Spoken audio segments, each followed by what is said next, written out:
बहुत तुम तैयारी कर लो। ये ईद की छुट्टियों में एक और ऑपरेशन करने वाले हैं, तो अभी से तैयारी हो जाए सारे, सब तैयार हो जाए।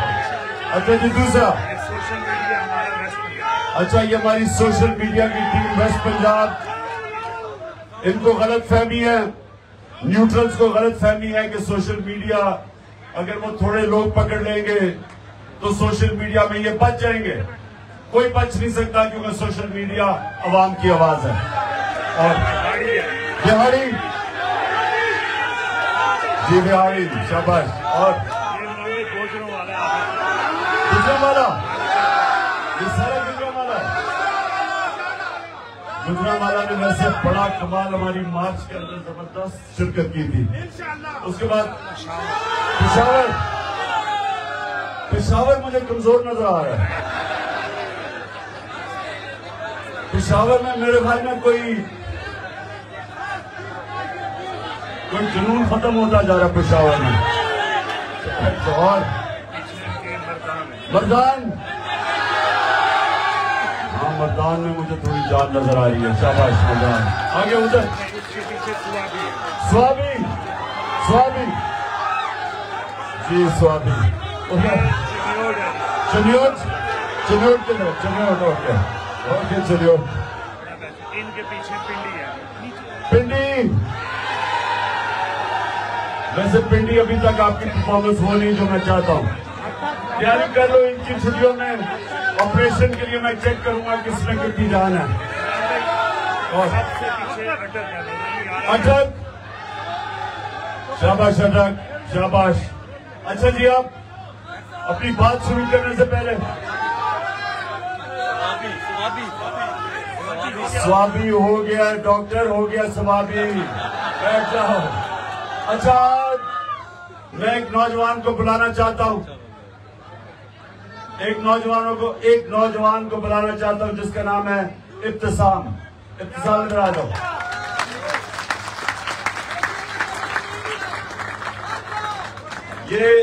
अब ये सुनो, जरा इसको देख लो, ये देखो, चुप करके जरा इस नौजवान को देखो। अगर ये वो जो मुझे कत्ल करने के लिए जिसको तैयार किया था, जो नवीद, जो जिसको तैयार किया गया था मुझे कत्ल करने के लिए, और दो और बैठे हुए थे बंदूकों वाले, अगर ये इब्तिसाम उसके ऊपर आखिरी मिनट पे हाथ ना रखता, उसकी हाथ के ऊपर जब उसने पिस्तौल पकड़ी हुई थी, तो जो गोलियां इसकी वजह से टांग पे लगी वो सारे ऊपर जिस्म पे लग गई थी। तो इस आदमी ने मेरी जान बचाई है, मेरी नहीं, और भी जितने, सुनो, और भी जितने ऊपर कंटेनर में 11 लोगों को गोलियां लगी, सारों को नीचे गोलियां लगी, क्योंकि इसकी हाथ की वजह से उसकी बंदूक नीचे गई और गोलियां हम सब के नीचे लगी। नहीं तो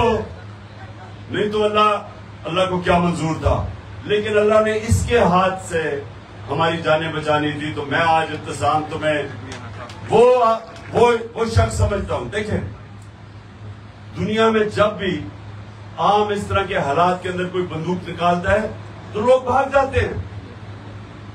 आप कहीं भी देख लें, लोग भाग अपनी जान बचाते हैं, क्योंकि लोग नहाते होते हैं, तो बंदूक जिसके हाथ में होती है लोग डरते हैं। तो ये नौजवान ने बंदूक देखते हुए जो इसने किया है, ये मैं तो इसको हमेशा याद रखूंगा और इसको कौम को भी हमेशा याद रखूंगा। अच्छा जी, आप रखें। अच्छा जी, मैंने आपको इस रमजान के जो एक ऐसा वक्त होता है, इबादत का वक्त होता है, इसका मकसद क्या होता है इबादत का? अल्लाह से करीब होना। अल्लाह क्यों हमें कहता है 5 वक्त नमाज पढ़ो? क्योंकि अल्लाह चाहता है कि सारा वक्त याद रखो कि सब कुछ दुनिया में उसकी वजह से होता है, उसकी इजाजत के बगैर कुछ नहीं हो सकता, सारी चीजें उसकी मर्जी से होती हैं। तो जितना आप अल्लाह से अपना रिश्ता करीब करते हैं, ये नौजवानों मेरी बात सुन लो, उतनी आपकी जिंदगी आसान होती है। हमें ये बड़ी गलत फहमी होती है कि अल्लाह की मर्जी के बगैर कुछ हो सकता है। ये जो तकब्बुर है, इसको अल्लाह सबसे बुरी इंसान की सलाहियत समझता है, क्योंकि तकब्बुर का मतलब यह होता है कि आप अगर जीतते हैं तो आप समझते हैं मैं जीता हूं। आप अल्लाह की मर्जी के बगैर नहीं जीत सकते। मैं खेलों की ग्राउंडों में दुनिया की टॉप खिलाड़ियों के खिलाफ 20 साल अपनी जिंदगी में खेला, और जितना मैं खेलता गया मुझे इस चीज का एहसास होना शुरू हो गया कि इंसान जितनी मेहनत भी करे, जितनी कोशिश भी करे,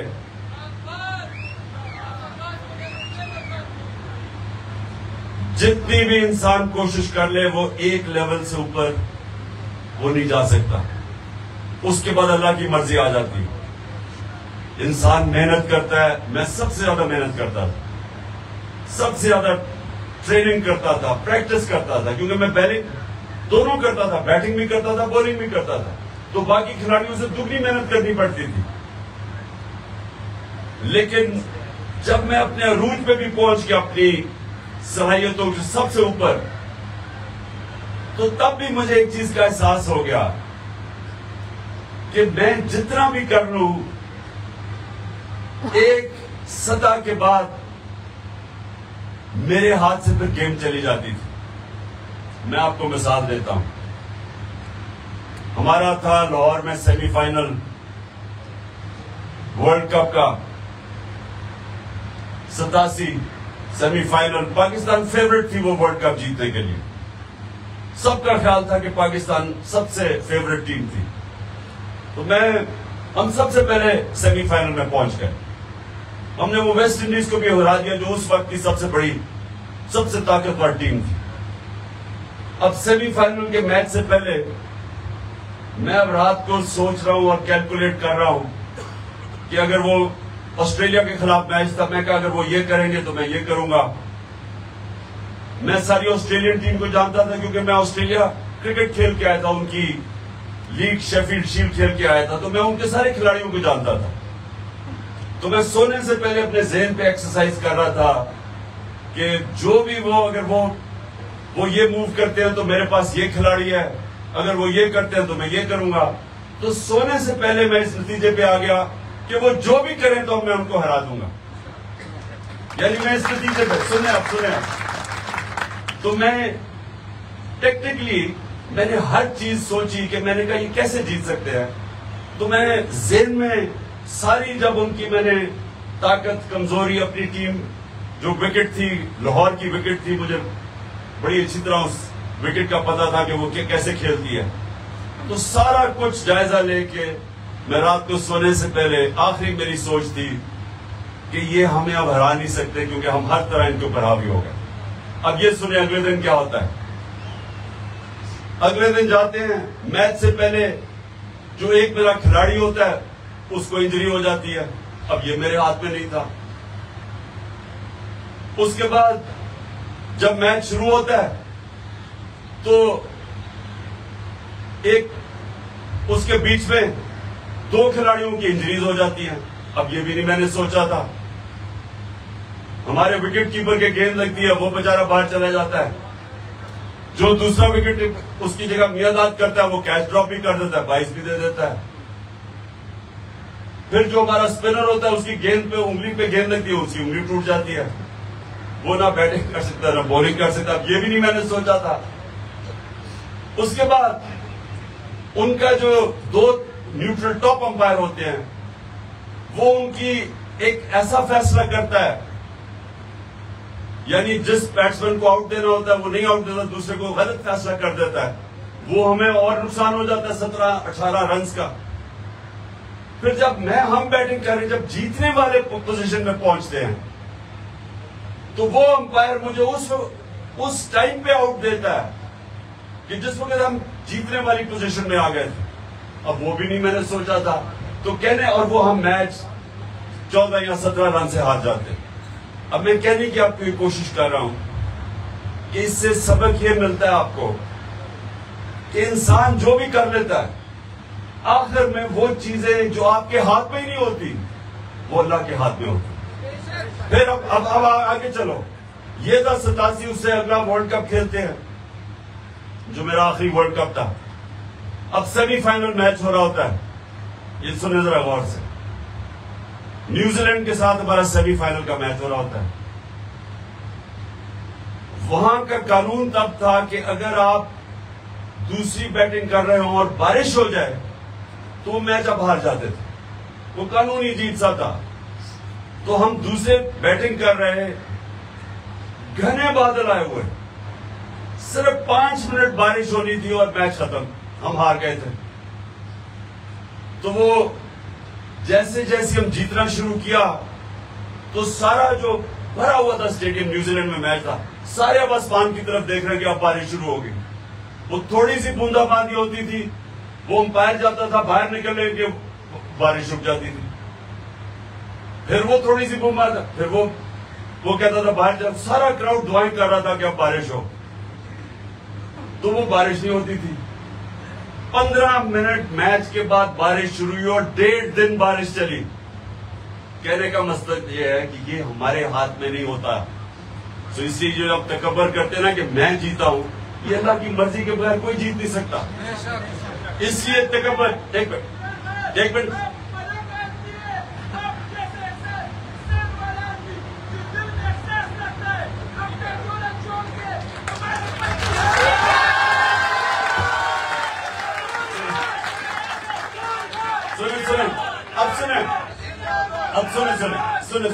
अब सुने।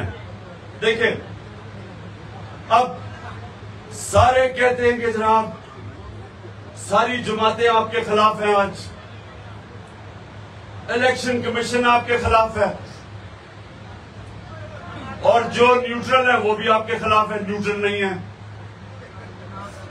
सब ये कह रहे हैं कि जनाब इन्होंने इलेक्शन में धांधली भी करनी है, इन्होंने आपको जीतने भी देना, और पकड़ दकड़ हो रही है इस वक्त। जो तहरीक इंसाफ का कोई सामने आता है उसको पकड़ के जेल में डाल देते हैं। 3000 हमारे 3000 कारकुनों को जेलों में डाल दिया। खौफ फैलाया हुआ है कि अभी जनाब ये ईद के ऊपर इमरान के घर की छुट्टियों पे या हमला फिर से करने वाले हैं। वो सुने और मैं कुछ और अब और ऊपर से सुने तो सही, सुने और ये कह रहे हैं, और वो कह रहे हैं कि इमरान के ऊपर कांटा डाल दिया है। लेकिन ये सब वो लोग हैं जिनको ये नहीं पता कि ऊपर सबसे बड़ी सुपर पावर बैठी हुई है। जब वो आपके साथ खड़ा हो जाता है तो कोई दुनिया की ताकत आपको शिकस्त नहीं दे सकती। जब जंगे बदर 313 मुसलमान, हर के पास तलवार नहीं थी, कई उन्हें डंडे पकड़े हुए थे। जंगे बदर में ये सुन लो, उनके 1000 फौजी, ऊपर से घोड़े को भी सवार, जदीद हथियार 1000। तो किसने समझा था कि वो जीत जाएंगे?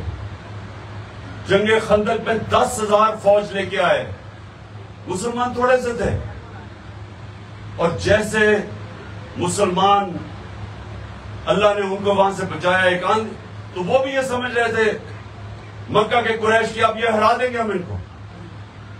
ऐसी आंधी चलती है, ऐसी ठंडी हवा चलती है कि वो सारी की सारी फौज पसपा होकर वापस चली जाती है। तो ये याद रखिए कि अल्लाह भी है, ये हमें गलत फहमी है। सिर्फ ऊपर वाला आपसे चाहता है कि उस पर ईमान रखो। इया कनाबदो व इया नस्ताईन, अल्लाह तेरी इबादत करते हैं, तेरे से मदद मांगते हैं। अच्छा, और अब सुनो मेरी बात, सुनो, अब सुने 5 मिनट रह गए, उसके बाद हमने दवा कर दी है।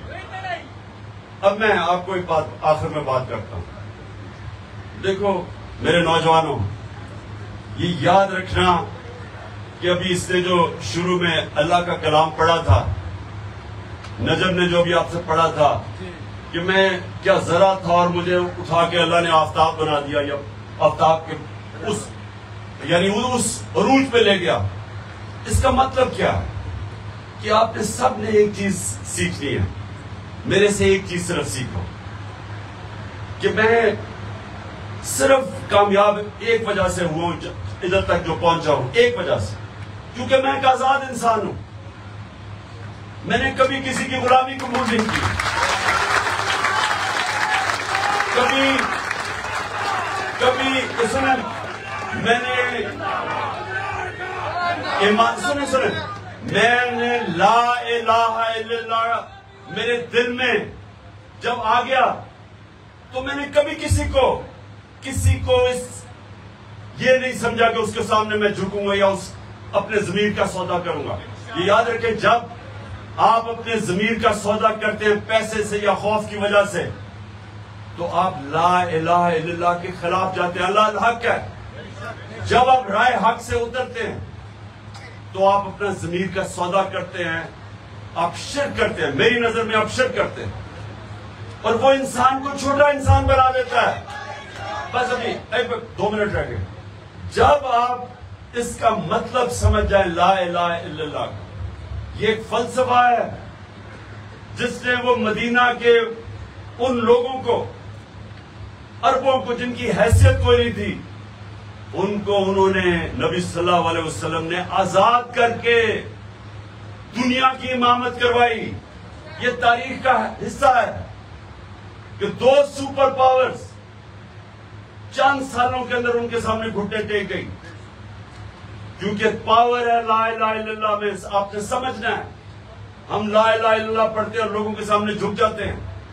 हमें समझ ही नहीं है कि इसके अंदर सारा फलसफा है।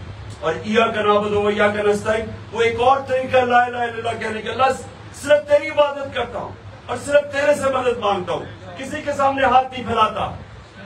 तो ये मैंने सिर्फ आपको सुना, मैं खत्म कर दूं। सुने मेरी बात, अभी अजान होने वाली है तो हमने दुआ मांगी है अल्लाह से, जो मैं हमेशा मेरी पाकिस्तान की ये दुआ वो आपने सबने मांगनी है। लेकिन आपने सबने ये एक चीज याद रखनी है, अल्लाह ने आपको अशरफुल मखलूकात बनाया है, सबसे अजीम मखलूक। ना जानवरों को ना फरिश्तों को इजाजत है, उनको कोई इजाजत नहीं है कि वो उनके रास्ते हो राय हक पे रहे या उतरे। फरिश्ते सिर्फ अल्लाह की इबादत करते हैं और जानवर वो अपने इंस्टिंक्ट के मुताबिक चलते हैं।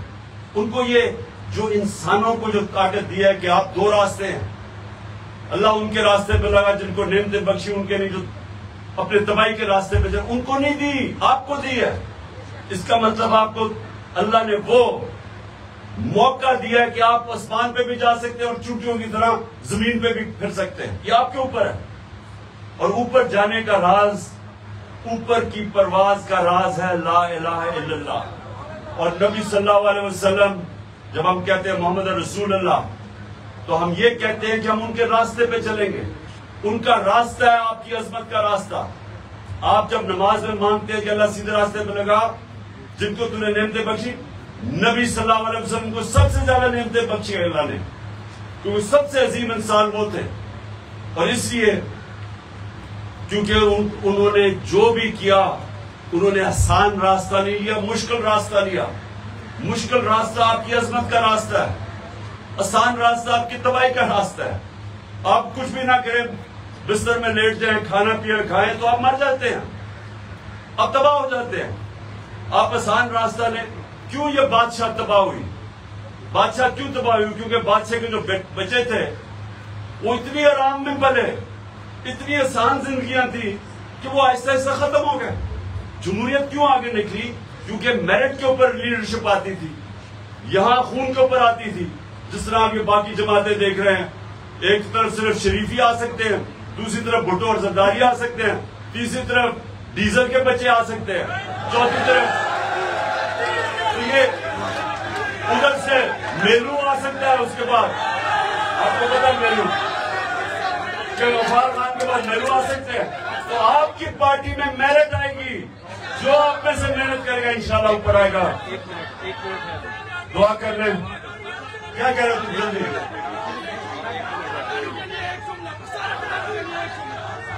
मैं बार बार पठानों के लिए एक जुमला कहता हूं कि एक अल्लाह ने इंसान पैदा किए, दूसरे पठान पैदा किए। दुआ करें सारे, हाथ उठाए, बाहर भी जो बाहर जो मेरे टाइगर बैठे हुए हैं सब हाथ उठाए।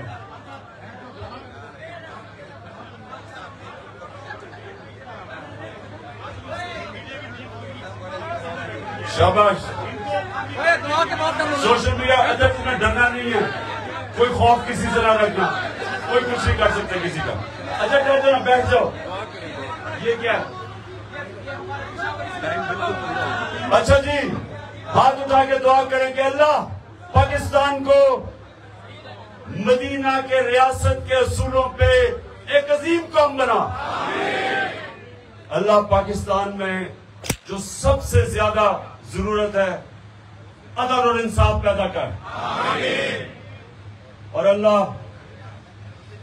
पाकिस्तान को वो मुल्क बना जिधर कोई इंसान भूखा ना सोए रात को। और जो खास तौर पे यहाँ जो बैठे हैं गुजरात में भी ये होता है, और मेरे ये जो हमारे पश्तून हैं और खास तौर पे कबायली वाले, कबायली इलाकों वाले, कि इनको क्योंकि वहां नौकरियां नहीं मिलती, इनको बाहर बाहर नौकरियां ढूंढने जाना पड़ता है, बीवी बच्चों से दूर, माँ बाप से दूर। तो हम वो पाकिस्तान चाहते हैं कि अल्लाह हमारा वो पाकिस्तान बने, इतनी खुशहाली हो उस पाकिस्तान में कि बाहर से लोग पाकिस्तान में नौकरियां ढूंढने आए। आमीन आमीन आमीन। हवाए नफ्स की है हुक्मरानी, लुटेरा कर रहा है पासबानी। बोल न्यूज के मार्केटिंग हेड आकाश राम ताहा लापता, तफ्तीशी इदारे जवाब देने से कासिर, अहले खाना परेशान, बेटे की जुदाई में माँ गम से निढाल। जो बच्चो हिंदू पर आए थे जो को पाकिस्तानी, मुझे मेहरबानी करे पंहिंजो आकाश वापस कयो। हुकूमत से बेकसूर और मुहिब्बे वतन बेटे की बाजियाबी के लिए फरियाद। आकाश राम के अगवा के खिलाफ अहले खाना की जानिब से सुप्रीम कोर्ट में दरख्वास्त दायर। सुप्रीम कोर्ट के चीफ जस्टिस उमर अता बंदियाल से आकाश राम के अहले खाना की जल्द समाअत की इस्तदा। समी इब्राहिम और सिद्दीक जान का सुप्रीम कोर्ट के बाहर एहतजाजी कैंप का ऐलान कि सोमवार के दिन से हम सुप्रीम कोर्ट ऑफ पाकिस्तान के सामने कैंप लगाएं और हम सब सुप्रीम कोर्ट ऑफ पाकिस्तान के सामने बैठ जाएं और उस वक्त तक नहीं उठेंगे जब तक आकाश वापस नहीं आए। मुश्किल की इस घड़ी में आलमी मीडिया ने भी उठाई आवाज। CNN, आज तक, इंडिया टुडे, टाइम्स नाउ समेत आलमी मीडिया ने आकाश राम के अगवा के खिलाफ दिया बोल का साथ। उफ क्या जुल्म है, बोल इंसाफ का मुंतजिर। सब्सक्राइब करें और बेल दबाएं ताकि कोई खबर रह न जाए।